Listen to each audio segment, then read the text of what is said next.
And welcome everybody here to the X-Bomb Sports Live Show. My name is Andrew Valentin, and I hope you all are having a wonderful, magical Monday. We are coming to you live here from the Illinois Media School here in the O'Hare campus. Again, I hope everybody out there is having a great day. It has been a Monday. I wish I could sit here and just tell you guys all of what's happened in the last 2 hours. It has been quizzes, weird discussions, Martha Stewart, you name it, we've had it. It's been one. Well, ladies and gentlemen, I hope everybody's out there having a great one. We're doing the football recap, of course, here on the Monday show. We are talking about the NFL. We got a lot to talk about for the NFL, especially. Then we've got college football, and of course, we will hit you guys with the pick six. But, of course, as always, ladies and gents, if you want to find the show anymore, when we are streaming, we are live every Monday and Friday. That's right, on Twitch and on YouTube. We are going live at twitch.tv/xbombsports and youtube.com/xbombsports. I can't talk anymore. It's /XBomb Sports as well, so be sure to check us out there, ladies and gentlemen. If you guys want to follow us anymore, of course, we're on the social media side too, on Instagram, Twitter, Facebook. You can find us all there at XBomb Sports on all three of those. And any questions or comments or anything like that, you guys can hit us up as well too at xbsportsofficial@gmail.com. We always love hearing from you guys as well on any questions or comments you guys may have for us as well. And without further ado, ladies and gentlemen, let's just jump right into it, shall we? Because the first thing we got to talk about is the NFL, specifically what's going on here in the city of Chicago. Yeah, that's right. The city of Chicago once again had another game this Sunday, and I have been watching the last few weeks, and obviously it has been painful to watch. Well, the Bears played another one, this one against the Patriots, but unfortunately, once again, Chicago comes up short. I was not expecting this. I don't think many people were, because the Patriots have been bad all year long, but New England secures their third win, and the Bears' offense once again looked so detached. They were stifled in this game for the third straight week. And, I equate it to, story to be told, apparently, I guess, on this point. I had an ex who was very mad at me at one point because we broke up. For legitimate reasons, mind you. And in my old car, my very first car, she put sugar in my gas tank, and that completely stopped my car.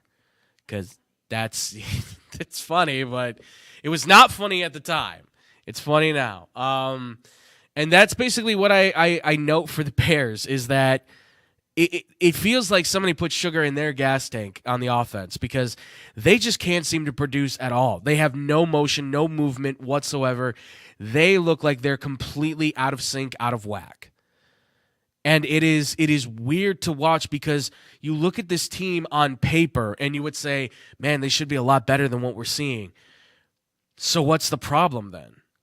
The problem seems to be noted that I think it's having to do with the fact that we are looking at a Bears team that many people were putting a lot of stock into to say, hey, they could be playoff bound and maybe even make the Super Bowl. Like there was a lot of expectation being put on that team at that particular time. And the issue that has recently arose with this team has been the conversation about coaching, right?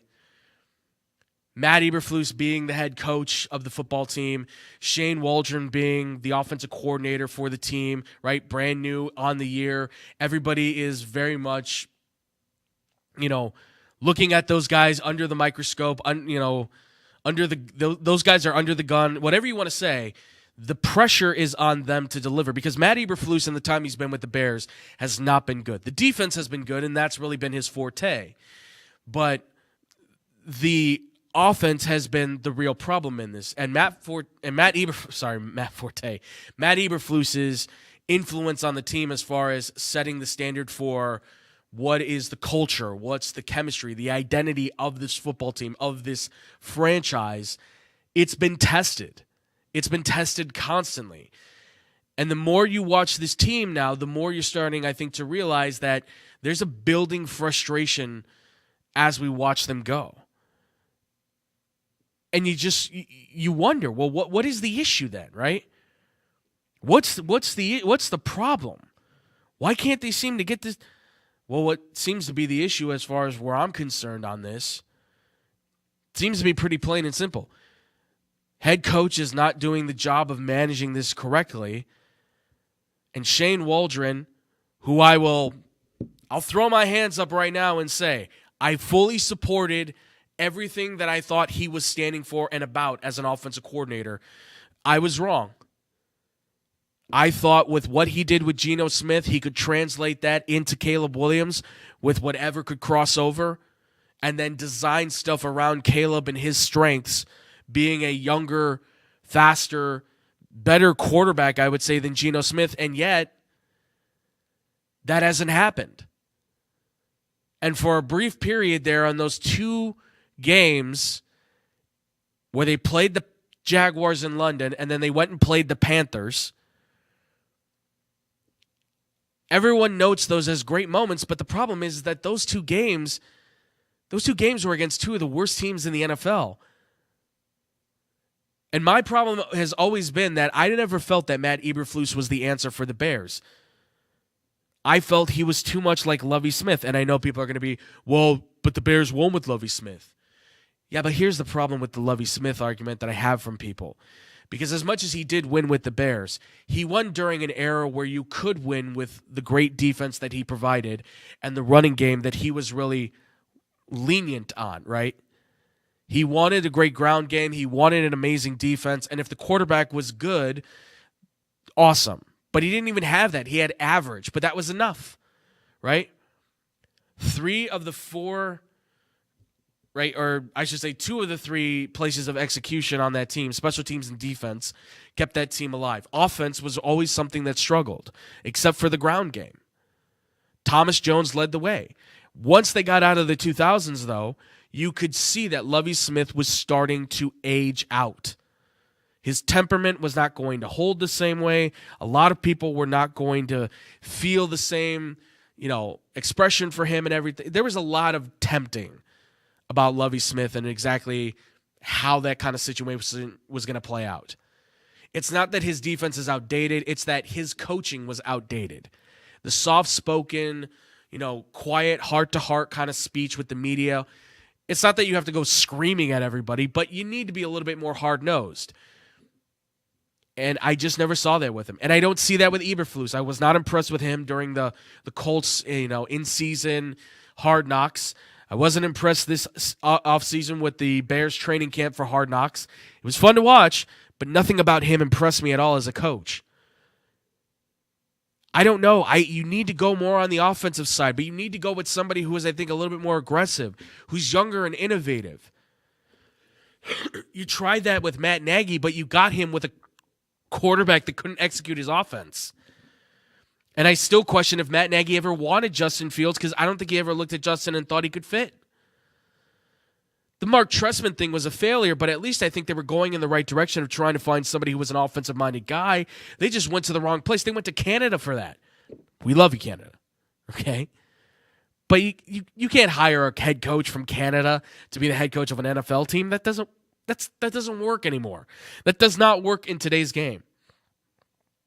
Sorry, it doesn't. The Bears' failures, Chicago's failures are falling on Matt Eberflus, are falling on Shane Waldron because they are not producing. If you don't produce, what do you expect? Right? You have to be able to manage this situation. You have to be able to recognize their struggles in the offense. Now, they just came out and said, hey, Justin's our guy. He's our player. He's our man. Now, I'm all for that. Yeah, there's no reason why you should pull him from the starting position. But you are asking him to step in on that offensive line that is terrible. He got sacked 9 times in this game. The previous game, he got sacked 6 times. 15 times in 2 games is too much. It's too much. That's how guys get hurt. You're going to get a guy killed. The Bears have to make a shift immediately if they want to be able to survive this. quicken the pace to make a move, fire the coach midseason. I know they haven't done it in their history, but now is the time. It's the perfect time to fire the head coach, fire the OC, and start over again. The problem is that this ownership is still too caught in its ways. They're still living in the great old days of the 80s. They're still living in the days of the 2000s. We're 2020. We're about to be in 2025, folks. Food for thought. Seriously. Bears need to make the shift immediately. They should have. I still believe they should have shifted the coach out when they went and got the new quarterback. But that's for neither here or there, I guess. I don't know. I don't know about this one. All right, well, outside of the Bears, we've got other stuff to talk about because Thursday night we had a great game. Baltimore Ravens taking on the Cincinnati Bengals. 35-34. Ravens just get out when the Bengals miss a 2-point conversion. Oh, it was so painful to watch as somebody who loves watching the Bengals and Joe Burrow. But, man, Lamar is something special. Lamar Jackson threw 4 touchdown passes in this game. He's thrown 2 interceptions, I believe, so far this season. He is standout above and away right now, the MVP for the season, and it's not even close. And he's doing it as a quarterback first and foremost. This is a quarterback who is now using his athleticism to extend plays to allow his arm to make the play. He is no longer the running quarterback that we once labeled him as in the very beginning of his career. He has now moved beyond that and moved into the echelon of being what Michael Vick was in the second stint of his career with the Eagles, what Randall Cunningham was in the second stint of his career when he played for the Minnesota Vikings. He is moving into that echelon of being a quarterback who can run, not a running quarterback. A guy who can stand in the pocket, make a throw, make a play, using his arm, using his talent in that sort of fashion. That's what's so impressive about watching a guy like him through and through. Time and time again, he comes up with a clutch ability to just do it, to just make it happen. And he used to do it with his legs. Now, he's using his arm on a constant basis because, again, throw my arms up and say, I was wrong. But, God, Derrick Henry has really turned back the clock. Now, in fairness, Derrick Henry is one of those once-in-a-lifetime generation running backs who may be one of the top 5-10 running backs we talk about in the history of the game. Like, he should be on his way out. Instead, he seems to be getting better, which is crazy, right? But he is extremely talented. He is super gifted, and he takes the pressure off Lamar to be a runner. And that's the great part, is now we're seeing Lamar Jackson at his best as a quarterback with rather limited resources in terms of passing the football. But that's the thing. You have to give him credit as a quarterback because Bateman's gotten better this year. Zay Flowers is on his way to being one of the elite wide receivers, I think, in the NFL here soon. Mark Andrews started off slow, finding his groove. This team is loaded with weapons that they can use every which way, and it is fascinating to watch. The Ravens are on a roll. They are 7-1. 7-1 in their last 8 games, with their only loss coming to the Browns, which kind of a bad loss because that's the division.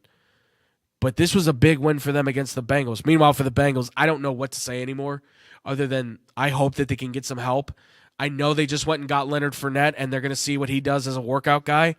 So we'll see what happens. But the Baltimore Ravens, I believe, are in full control of this division. This week, though, is going to be a test, and we're going to get to that eventually here later on. But speaking of the AFC and teams that are on a roll, talk about a team that just doesn't want to lose, and that's the Kansas City Chiefs. But the problem that I see right now is that the Kansas City is a little bit on edge, right? They go into Denver. They are undefeated. They win the game off a blocked field goal, which is fine. Sorry, I thought I had to sneeze there. I'm allergic to teams that... Nope, I was wrong. It's amazing to watch that team play. Kansas City is something to marvel at because they do just enough to be able to keep themselves in the lead, and they always find a way to be able to get the win. I mean, it's amazing to watch. It really is. because I don't understand it. Like, this team has started off so bad. Now, they've gotten better, don't get me wrong, but they started off so bad. But they're still finding ways to win. They may be the best team in the NFL, but I can't even call them that because they look so disorganized half the time. You know, you got Patrick Mahomes who's throwing a bunch of interceptions. You've got Travis Kelce who's not even in the game about half the time, it feels like. Their receiving core is all banged up, and then all of a sudden get DeAndre Hopkins, and all of a sudden this team is starting to light up the world again. And again, it's not perfect. This game still came down to a blocked field goal, but there never came a point where it felt like the Chiefs were completely out of this game. You got Patrick Mahomes, you got Andy Reid, Travis Kelce, DeAndre Hopkins. You're pretty good right now, right? You're in pretty good shape. And what's crazy is the leading receiver in this game was Kareem Hunt. Man, the Chiefs are something to be... They're a bewilderment of a football team. They leave you bewildered and beleaguered. That too. I am so impressed with them and yet shocked. But I still think there's trouble ahead for them nevertheless, because this team... It doesn't feel like, it feels like something's missing, and yet they still find a way to get it done. So, you know, you could say, well, they're undefeated, Andrew. There's no trouble with this team. There is trouble with this team because the way that they've been winning just feels like at some point it's got to let up, right? They've got to let a couple teams through. You can't play like this, I feel like, against the Ravens. You can't do this against the Steelers. You can't do this against some of these teams. I don't even know if you can do that against the Bengals if they find a way. And you certainly can't do that against Buffalo. They are such a mystery. Right? They are God, what are the name of those things? The Russian dolls. I forget what you call them. Right? And you just keep opening it up, and there's just another one inside and another one inside, right? And you just keep going, and I can't remember what they're called. I have one at home too, but there's just more and more. What is the thing from Shrek, right? They're like onions because they got layers. They got layers, and they do make you cry. Oh, this team makes you cry every time because they will find a way to make you cry because they will beat your team. There's just so much to this team. It's incredible. It is the unanswered question of the football universe. How do the Chiefs keep winning when they look so bad sometimes? I don't know, but good on them for staying undefeated. But let's move into this with their competition because, you know, the Ravens and the Chiefs have some competition in the AFC. You know, Buffalo's there, but there's one team that is sneakily getting into that mix, and that is the Pittsburgh Steelers. And so many people were convinced that the Steelers were in a good spot when Justin Fields took over at quarterback. And now, right, Russell Wilson has since stepped in at quarterback, and he's done an exceptional job, right? And that's why I say, I don't know about anybody else, but I've used the term set and steal, kind of play on words for the Steelers, right? It feels like Pittsburgh, after this big win, even though Russell Wilson did not perform great, he still did enough and provided enough magic to give Pittsburgh a win, even by 1 point over the very talented Washington Commanders, right? I mean, I don't know if you can say he necessarily outplayed Jaden Daniels, but I feel like he definitely did because he scored touchdowns and Jaden Daniels didn't. Even though this game was close, Russell Wilson came in with the clutch efforts to throw that ball. I mean, that touchdown to Mike Williams, that was impressive. That is an NFL throw that I've seen countless times, that he's made countless times, mind you. That was something to marvel at. Russell Wilson is a real deal, legitimate quarterback that can play in the NFL still. He can't play to the same level he once did, of course. He's 35, for God's sakes, right? When you hit that point in your, like, you can't do the same things anymore. Heck, when I was when I was 29, when I was 25, I definitely couldn't throw a baseball the same way. Right? I definitely couldn't. Like I thought I could, and then the next day my shoulder was killing me. I took a bunch of Advil just to make that sucker go away. Oh, the pain. Oh, the pain. But that's the thing. This guy, Russell Wilson, he has a team around him that is capable enough to complement him well, to give them the victories, to help them win. The offensive line is still shoddy, but the running back situation is pretty well in hand with Najee Harris and Jalen Warren. You've got a solid receiving core, I would say now, because I thought Mike Williams, though he's questionable still, I would still say that he's helping give them another receiving option to throw the ball to, and a big one at that, right? And their defense is outstanding. Now, yeah, they lit up touchdowns, of course, but the Steelers' defense is still one of the best I've seen in a long time. Again, another impressive team to watch, another impressive look from the Steelers. I can't downgrade them in any way because no matter what I try to say, Russell Wilson seems to want to kind of make everybody eat their words. But I told people this would happen. I didn't think it would happen this way, where Justin starts while Russ is hurt. But Russell Wilson's come in, he's the starter, and he's made this offense, quite frankly, look a lot steadier and a lot better than what they were with Justin. Nothing against Justin, by the way. And he has been taken under Russell Wilson's wing, Justin Fields has, to kind of learn this. And after what the Steelers have seen, I'm sure they're probably looking at it going, look, if we want to sign Justin to a long-term contract, we might want to do that. It's still a questionable move, but it's looking more convincing if you're willing to say we're going to let Russell Wilson walk away. I don't know what they're going to do, though, at this point, but it feels like no matter what they do, they still might be in good hands. And note to the Bears, this is what it looks like when you have consistent culture and identity in your football team. Good on the Steelers. Last I want to get to is what happened last night in Detroit, right? Lions are playing Houston. The Lions are down 23-7. In total on the game, the Lions had 6 turnovers. Jared Goff threw 5 interceptions in a game. What's incredible is that the Lions came back to win it with a field goal from Jake Bates, a UFL kicker from the offseason on the spring, who came in with the Lions, worked out with them, won the starting job, and he's just been amazing this year.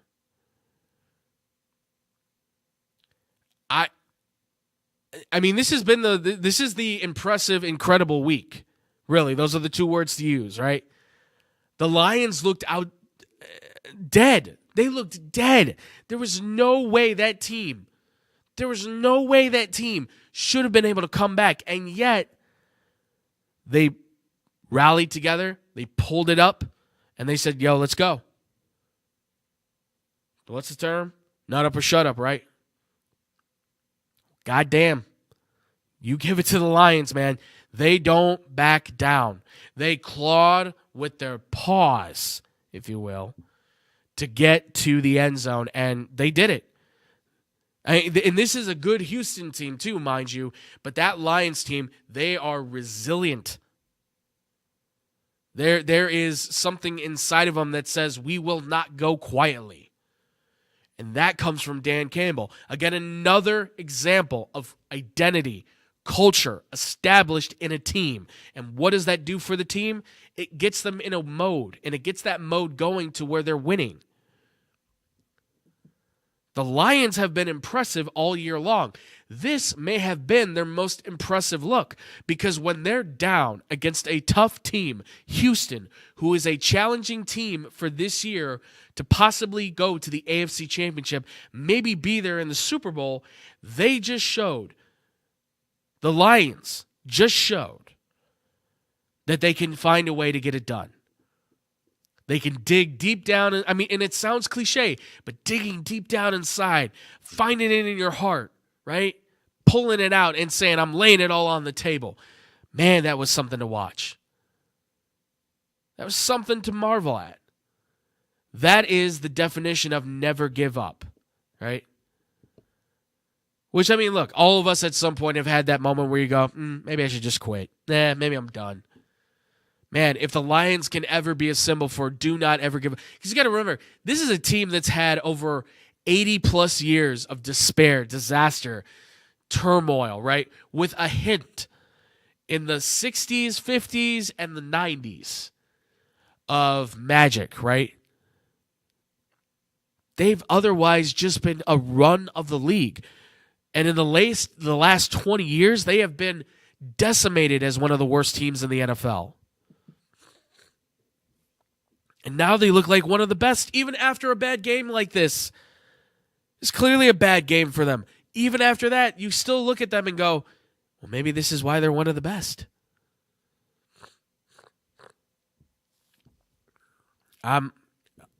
My jaw dropped to the floor when I saw that they won the game. I didn't even get a chance to really watch the full game out. I had to watch the highlights because I was at work, and as soon as work was over and I watched the highlights of the game, I was like, you got to be kidding me.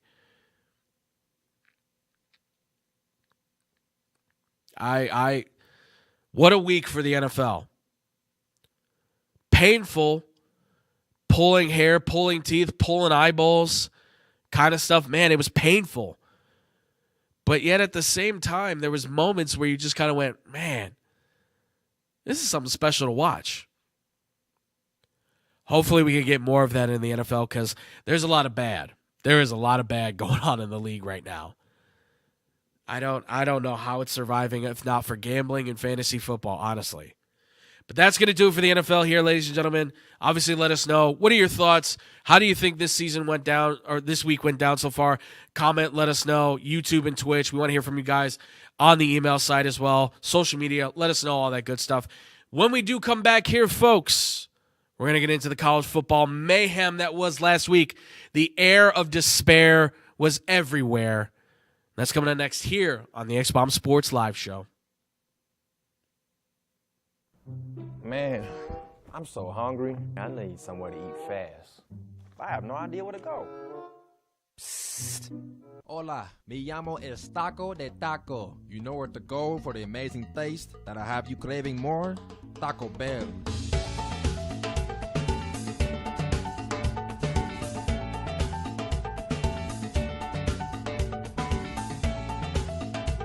All right, can I get 20 tacos, please? You got it.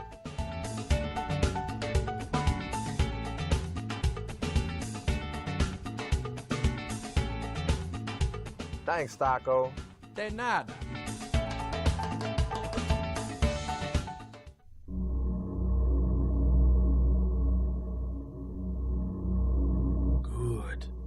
Good. That's it. Eat the tacos. Taco Bell. Live más. Wear your best attitude. Feel the power. Run towards your goals. Make each footprint count. Believe in yourself. Mark the difference. Just do it. Celsius, the fastest growing energy drink in America. 0 sugar, low calories, and 200 milligrams of caffeine. Celsius is the ideal drink for anyone who wants to get the most out of their day. 4 distinct flavors: orange, kiwi guava, wild berry, white peach. Drinking Celsius prior to fitness activities has proven to accelerate your metabolism, burn body fat, and provide essential energy. Celsius. Live fit. The official drink of Chad Podcast.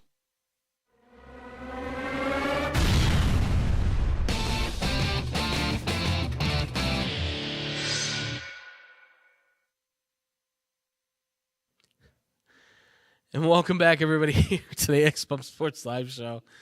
I'm good. Yeah, I don't know. I'm good, everybody. I'm sorry. I was getting a raving round of applause on the break. from the audience in the back. It was something to marvel at. I gotta tell you. But we just got done talking about the NFL, ladies and gentlemen. We now move into college football. Yes, college football, the college world. We all love it. We all know it. It's been a fantastic week thus far for college football. It's been a great couple of almost a month now of college football and how we've seen games play out. And of all the games we've kind of been watching and playing and seeing go through and everything like that, one of the big ones of the week, listen, there was a lot of games that took place this week that had really big implications on who's going into the college football playoff. The rankings are out, by the way, for college football playoff 2. The seeding is already being put into consideration for who's going to be where, who's projected to do what. I mean, we still have to play the conference games out, which will be a deciding factor on who's getting in there. But watching this week really may have shifted the paradigm of who's possibly going to win the national championship, which, again, there really seems to be no clear favorite, which is fun, of course, for all. I keep hitting the mic, geez. This is for all of us, of course.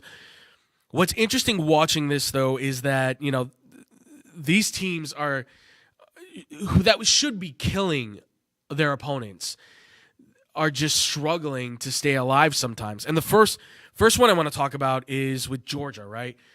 Georgia Bulldogs are number 3 in the country, ranked in the college football playoff rankings. They are decidedly the best team in the SEC by many people's account, right? Still, despite the fact they've had a lot of failures and flaws offensively, they've still found a way to be able to win games. Well, they were a Bulldog who had no bite, right? This is and listen, Bulldogs got some chompers on them. They're cute too, by the way. But this was a Bulldog that did not have anything to give to these Ole Miss Rebels. The Rebels, 16 in the country, a well-designed offense with Lane Kiffin at the helm. Kirby Smart and Lane Kiffin, good friends with each other for the SEC, also bitter rivals for the college football world as well in the SEC, come together, and Ole Miss just lays it on against Georgia.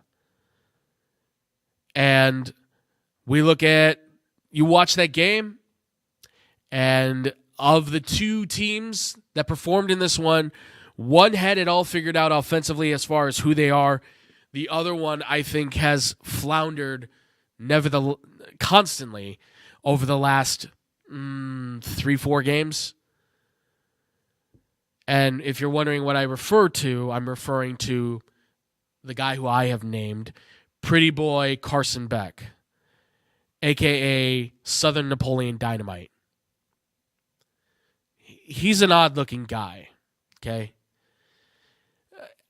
I don't know where people thought he was going to be a first-round draft pick, the number 1 overall pick at that, too, at points. I don't see it with him. I never have, and he's shown it this year. He's thrown 9 interceptions over the course of like 3 or 4 games, which is just insane. Like in college, you can't do that and win. In high school, you can. In college, you can't. Certainly not in the pros. Now, this is a kid that has a lot of the it stuff you look for in a quarterback to maybe go to the next level. But what's now missing is his accuracy, and his confidence has to be shot. This is a guy that I don't want to prejudge on anybody, but because he's a good-looking dude, because he's got the talent, it feels like a lot of things might have been given to Carson Beck that necessarily probably shouldn't have been, right? That should have been earned more than given. And I'm okay when things sometimes are given to people by as a way of gifts. Jobs especially, I don't like. Now, look, if you gave me a job, I'm not going to say no to it, of course. But I respect somebody a lot more when they've certainly earned their way into that job rather than you got it because of X, Y, Z. Particularly that, you have the look. You have what we are looking for instead of you earned it. Now, maybe he did earn it. Yes, it's possible. But something's missing from this guy as far as being a quarterback. And now it came back finally. And Georgia's a great team, great defense, great running game, all that great stuff. But they are a team who has constantly lived and died by their ability to execute at the right moment and be able to have good quarterback play to help them survive when they've needed that play to come through. Stetson Bennett was a perfect example. Walk-on kid who went to another college, came back to Georgia, stayed there X amount of years, played his heart out, undersized, won back-to-back national championships, and was the best performer on the offense during those national championship games. You can't deny that he was the best part of that Georgia team. But this is a different type of team. He's a different type of quarterback, and it's showing. I don't know if it's that he doesn't respect it. They showed him on the sidelines laughing when they were down 28-10. Maybe it's wrong place, wrong time. Maybe he's like laughing up, going like, "Man, I can't believe this is happening." Like he's really like upset, but it's coming out as like humor, right? I mean, I've done that before. You mask your sadness and your anger, whatever, and you use kind of the humor to come out. So people are just like, he seems okay. When really it's like, this is terrible. I'm not doing okay. It could have been that. It's hard to tell though with this kid. It's hard. He's a hard kid to read. But the talent thing is one thing that I'm going to question for him for a while here.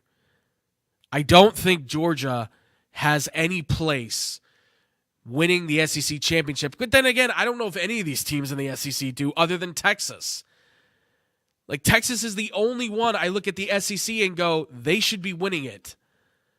Because they have the best roster with the best quarterback, I feel like. Not in college football, but one of the best quarterbacks. Kudos to Ole Miss, by the way, too. They played a great game plan. Their defense was outstanding. You got to give credit where credit's due, but man, it feels like Georgia shot themselves in the foot on this one and did not ever find a way to bandage it up. They just bled out and died right there on the street. I know that's morbid, but and not like they're a dog bleeding on the street. I don't want that image in your head. Stop it. It's not what I mean. Bad look for Georgia, though, for sure.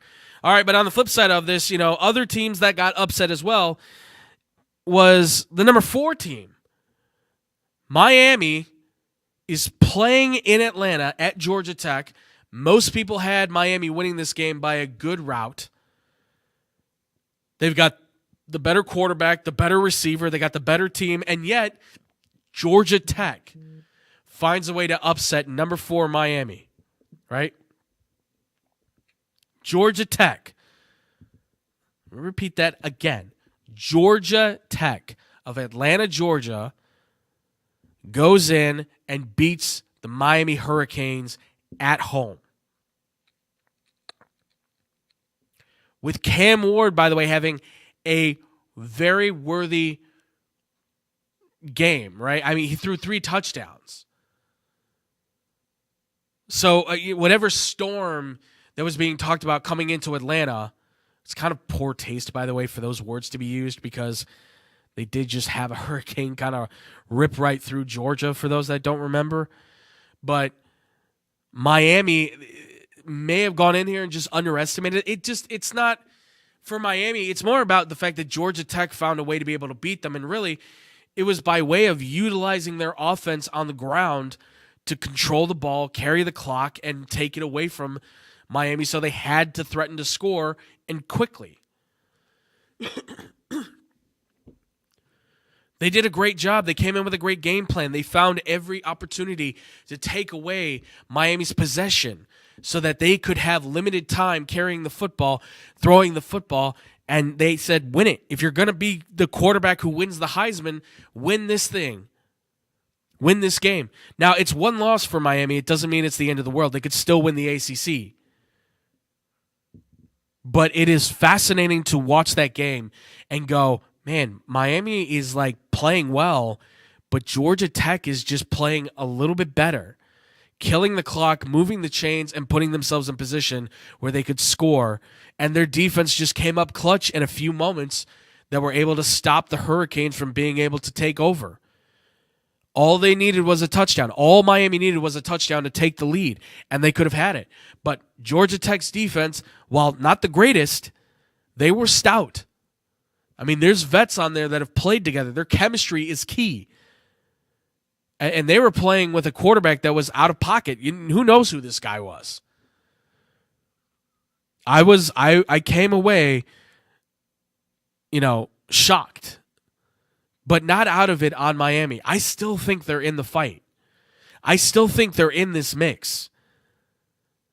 But I think it's going to take a lot more now for Miami to show in order to make sure that they are one of the top teams in the country, and they have to win the ACC championship. They have no other choice now. You got to win that title. You have to win that game. No ifs, ands, or buts about it. Got to make it happen. Good on Georgia Tech. All the love to them, honestly. But talking about Florida, we just talked about Miami. Let's go to Florida if we can really quick, because in Gainesville, Florida, there was some news. Obviously, the Gators have not had a great season. They're somewhat still afloat, but they're 4-5. They're not having a good year for what the Gators have had in the past, right? Sorry, Scotty. But Florida recently had their athletic director, Strickland, who came out and basically put a letter out there summarizing more or less, like, hey, we understand that this season has been tough. We thank everybody for sticking with us, but Billy Napier, our head coach, he's the man. I call him Swamp Man Billy. It's a stupid name. I know. It's dumb. But Swamp Man Billy's staying. Is it the right move, though? I don't know. Here's my question, though. Is it that Strickland is really impressed with Billy Napier as far as what he's done thus far, or is this pressure coming in from the young quarterback they have, DJ Legway, who was Gatorade Player of the Year last year? For those that don't know, Florida recruited the best quarterback in the country last year, DJ Legway. Number one quarterback in the country, Gatorade Player of the Year, outstanding athlete, okay? He committed to play to Florida. Florida had a really solid recruiting class last year. Legway is kind of their prize. He's seen as their Tim Tebow, the next quarterback they brought in to save this program. Well, the problem is he doesn't start until the second game of the year as just like a meaningless game against Samford, which is a nothing team to Florida. Performs well, though. And he and Graham Mertz have alternated ever since, and it has been a nightmare. And then he gets hurt. And his season has been so up and down as of late. You now have to wonder, why is he staying at Florida? The question is, why is he staying at Florida? It's Billy Napier, according to a lot of people. He and Billy Napier apparently have a great connection with each other. Coach, quarterback, mentor, mentee, that kind of thing, right? He respects him. He likes him. So the idea is that if Billy Napier walks away, DJ Legway goes with Billy Napier. That has apparently been the reported rumor. Now, that is a rumor nevertheless. So you don't know if that would be the case. It sounds dumb for DJ Legway to do that because Billy Napier has not proven himself at all to be a head coach worthy to coach in the SEC. He hasn't won anything. He hasn't done anything. This is ridiculous to even make that comment. But, again, it's a rumor. But if that is the case, DJ Legway, I feel like, is sacrificing whatever career he feels like he has at Florida to go with a coach that he feels is going to give him the best opportunity to win. I can respect that. That's fine. But I feel like you're hitching your boat to the wrong, your wagon to the wrong guy, to the wrong horses, man. I don't trust Billy Napier. He's a great recruiter, don't get me wrong. He and Florida have done a great job recruiting those kids to get them in there. That program looks like it has a potential foreseeable future that could look really spectacular. But nothing about that team has yet to what's the right word I'm looking for? To pop, right? To flash, to show signs of life or anything of that sort. I would be very conflicted right now if I were a Florida Gator fan to look at that letter that Strickland put out there and go, you really think this is the answer? Because I've seen a lot of Gator fans calling for the head of Strickland now, saying AD's got to go, coach has to go.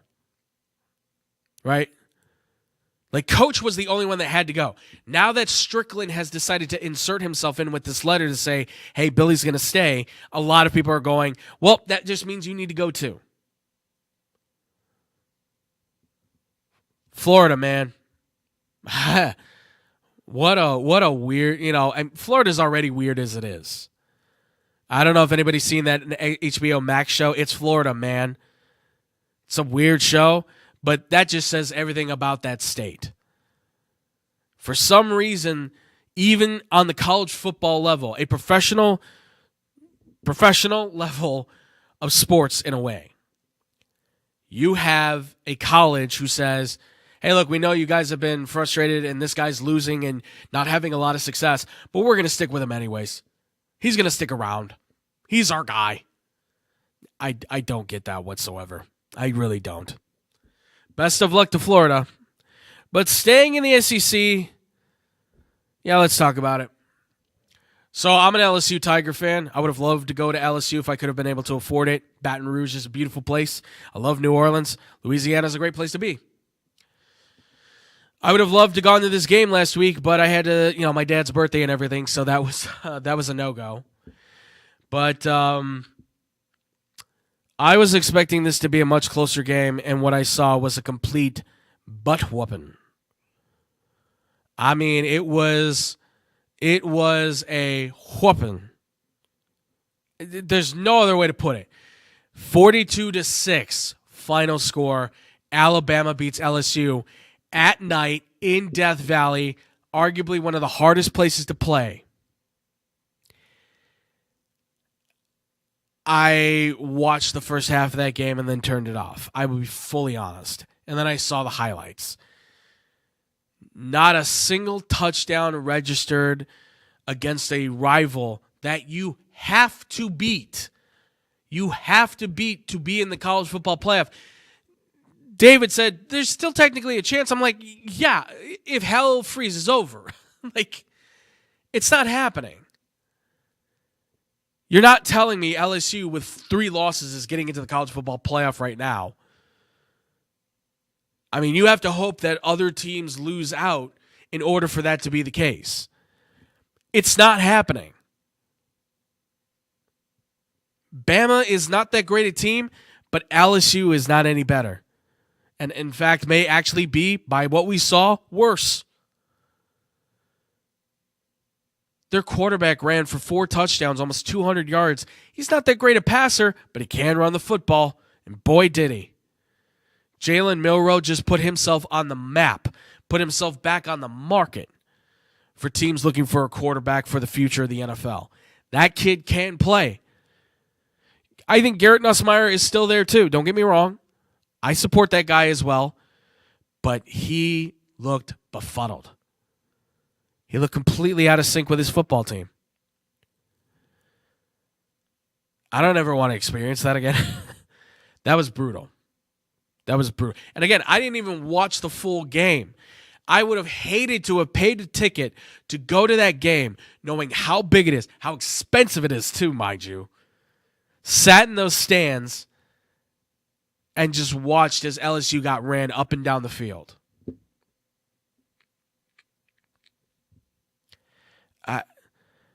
I don't know what solves it for LSU.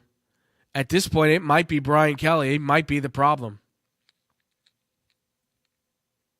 But I'd hate to see him go because all the recruits he's now gotten so far for LSU, they're starting to lock themselves in, lock, stock, and barrel. And they have the number 1 quarterback in the country, which Michigan's not pulling him away because I don't care if Connor Stallions is over there. You're not getting that kid. Not going to happen. Not going to happen. I don't know what else to say on this one. Honestly, just pain. Absolute pain. It stinks losing to Alabama, but it would have stunk less if it was at least a close game. When it is a butt whooping like this, and I do mean a whooping again, I don't know. There's no answers for this other than they were just better. They were clearly just better. And that's going to do it for the college football talk there, ladies and gentlemen, and that's going to do it for the college football stuff. Obviously, let us know, ladies and gentlemen, what your thoughts are on the comment section down below. We want to hear from you guys about college football. A lot of games happened this weekend. Let us know what games we didn't talk about, what subjects you'd like us to talk about. Again, hit us up, YouTube, Twitch, social media, email. We want to hear you from all those sites. But when we come back, folks, we're going to cruise right through it. It's going to be the Pick 6 that's coming up next here on the X-Bomb Sports Live Show. Man, I'm so hungry. I need somewhere to eat fast. I have no idea where to go. Hola, me llamo El Taco de Taco. You know where to go for the amazing taste that I have you craving more? Taco Bell.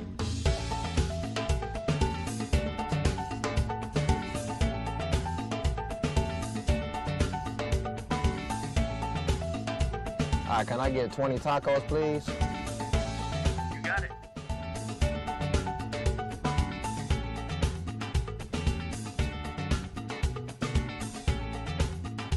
Thanks, Taco. De nada.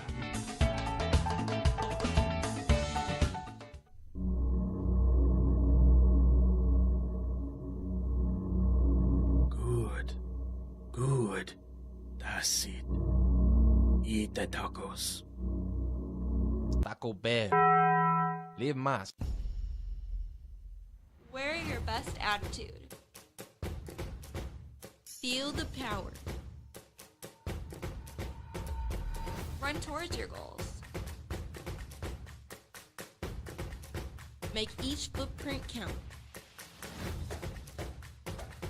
Believe in yourself.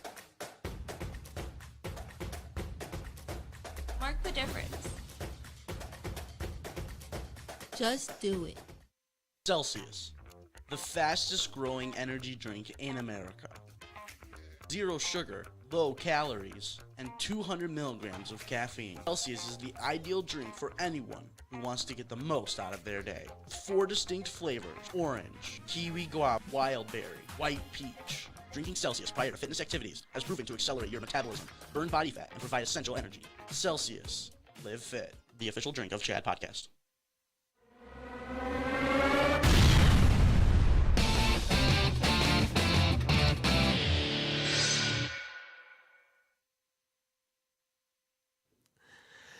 And welcome back, everybody, here to the X-Bomb Sports Live Show.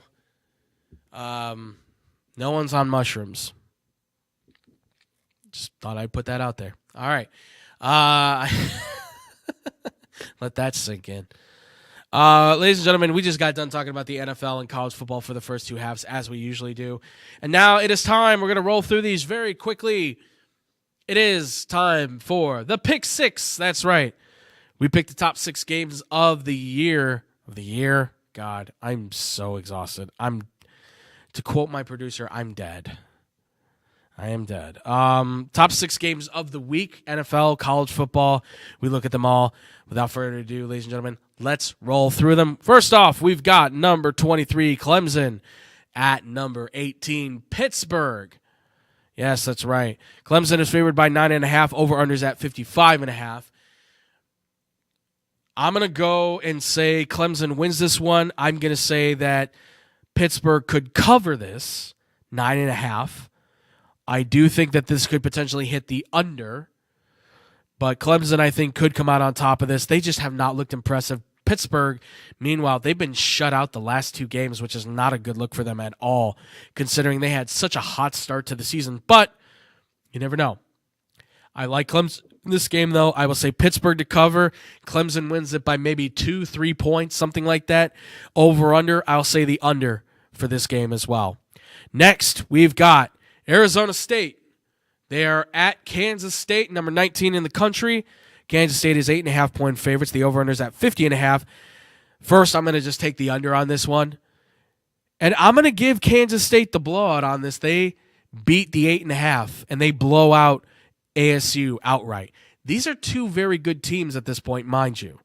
But KSU, I still think, has enough grit and fight in themselves to challenge for the Big 12 championship. I know Colorado's ahead of them. I get that. I still like Kansas State, though, in this game to still be the one to come out on top and possibly play for the Big 12 championship. So KSU, Kansas State for the blowout. Give me the under on it. I'll take the, you know what? Actually, I'll take the over on this as well. I'll take the over just because I don't know if ASU will score a lot of points. I think Kansas State will have themselves a good old day of running the ball, and Johnson will have a good day throwing it too. Next, the big matchup for college football, to round it off for college football, number 7, Tennessee, number 3, Georgia. These are college football playoff rankings, by the way. The over-under is 53.5. The spread is Georgia by 8.5 as well.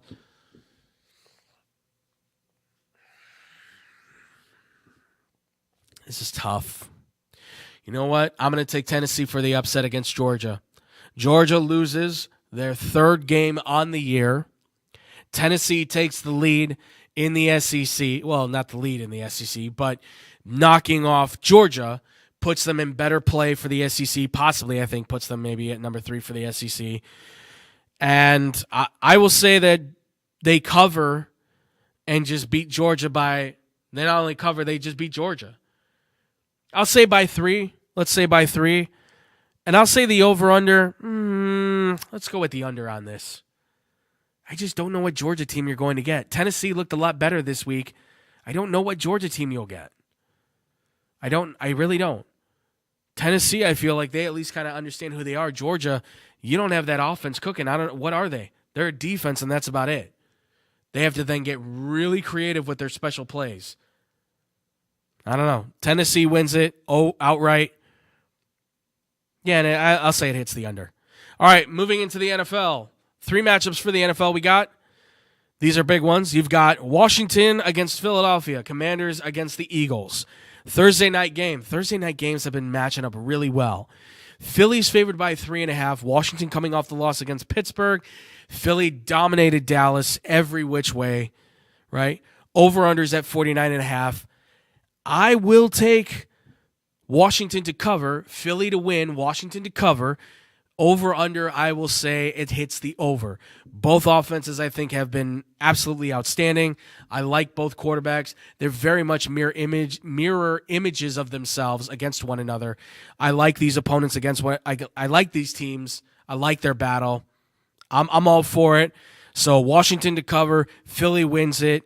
Over-under, I'll take the over on this one. High-scoring game for these two teams. Next, another great matchup. Division battle as well.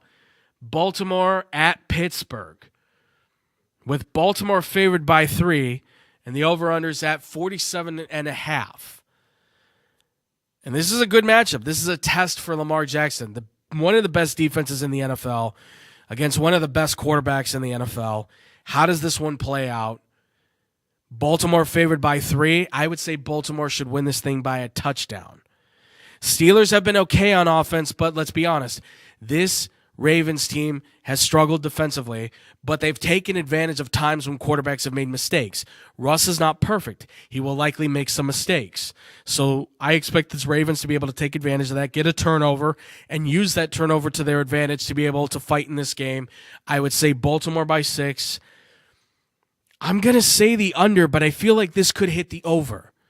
Because if Russell Wilson gets started, if he gets cooking, and obviously we've seen what Lamar Jackson has become now as far as a player, you can see that I think that game going way into the over. Way into the over. But I like Baltimore by 6 in this one. I'll say it hits the under for the time being on this. And last but not least, it's a former AFC Championship matchup. It's a big game, folks. Kansas City undefeated against the Buffalo Bills, with Buffalo, believe it or not, favored at 2.5. And the over-under is at 46.5. Right off the bat, take the under. I would take the under. Buffalo by 2.5. I might take Kansas City to upset because I just feel like they're in a groove. Even though we didn't talk about Buffalo, Buffalo had a bad game offensively, but Josh Allen and the offense still found a way to get it done against the Colts, who are not a good team. But Kansas City has that magic going for them like we talked about. I mean, so does Buffalo, but Kansas City has the Patrick Mahomes magic, and they have the Andy Reid magic. Josh Allen has to be the guy to step it up for the Buffalo Bills, and they need everybody healthy, right? You need to hope Keon Coleman's good to go. Amari Cooper better be ready. They cannot just rest on their wide receivers being their running backs out of the backfield and occasionally a couple tight ends. You can't do that. You have to have other guys, your big name opponents deliver. In this big a game, they have to be there. So I am going to say Kansas City outright wins this game on the upset.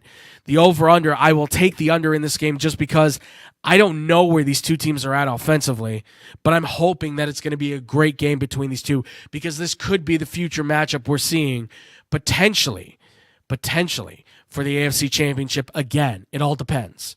It really all depends.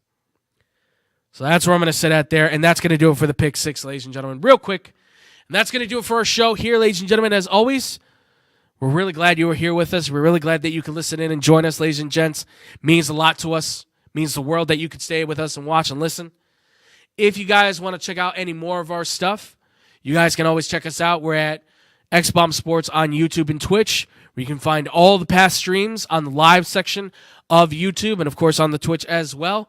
If you guys as well, too, want to follow us anymore, we're on social media. Facebook, Twitter, Instagram, at XBomb Sports. Follow us all there. And if you want to ask us any more questions or comments, legitimately, hit us up at xbsportsofficial@gmail.com. We'd love to hear from you guys on those questions. I got a bunch of them saved up. Again, we're going to be using those for the Friday shows when they come around, ladies and gents, so be on the lookout for that too. And if you want to follow myself as well, if you want to ask me any personal questions too, you can also hit us up not just in the email, but also at my Twitter at The Fluffy Guru or at Boom Crew Captain on Instagram as well. That's where you can find me too for the social media stuff. But yes, real quick, we got Bad Karma Wrestling every Friday. They go out about 11:30 or so. Nick Johnson, David Dykstra doing their thing, launching it long.